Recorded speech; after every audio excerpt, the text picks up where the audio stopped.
આજના દિવસે કેન્દ્ર સરકારે ગુજરાતને આપી મોટી ભેટ.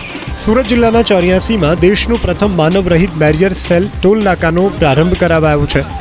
નેશનલ હાઈવેના ટોલ કલેક્ટર વિભાગના સીઈઓ, સુરત વિભાગના નેશનલ હાઈવેના પ્રોજેક્ટ ડાયરેક્ટર સંજય યાદવની હાજરીમાં આ માનવરહિત બેરિયર લેસ ટોલ નાકું શરૂ કરવામાં આવ્યું છે. તાઇવાનની કંપની દ્વારા આ ટોલ નાકું ઊભું કરવામાં આવ્યું છે.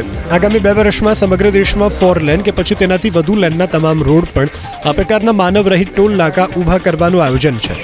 માનવરહિત ટોલ નાકાની વિશેષતાની વાત કરીએ તો ટોલ નાકા પર લગાવવામાં આવેલા અત્યાધુનિક કેમેરા અને ફાસ્ટ્રેગ રીડર 20 મીટર દૂરથી 120 કિલોમીટરની સ્પીડે આવતા વાહનોને સ્કેન કરી અને ફાસ્ટ્રેગ રીડ કરી શકશે. આ સિવાય ટોલ નાકાની બંને તરફ કેમેરા લગાવવામાં આવ્યા છે, જેનાથી વાહનની પાછળ લગાવવામાં આવેલી નંબર પ્લેટ પણ સ્કેન કરાશે. એટલું જ નહીં, જો કોઈ વાહન પર ફાસ્ટ્રેગ લગાવેલું નહીં હોય તો રજિસ્ટર નંબર પ્લેટથી વાહન માલિકના નામે ઈ ચલણ પણ જનરેટ થશે.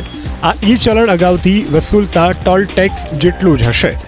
આ ઈ ચલણ વાહન માલિકને 72 કલાકની અંદર ભરવાનું રહેશે.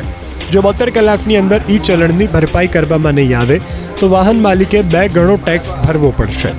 હાલ સુધી 84 ટોલ નાકા પર સ્થિત ખાનગી વાહનો માટે માસિક પાસની સુવિધા ઉપલબ્ધ હતી. બેરિયર લેગ ટોલ બૂથ પર પણ એ સુવિધા ચાલુ રહેશે, જેમાં ખાનગી વાહન માટે 350 રૂપિયાનો માસિક પાસ લેવાનો રહેશે.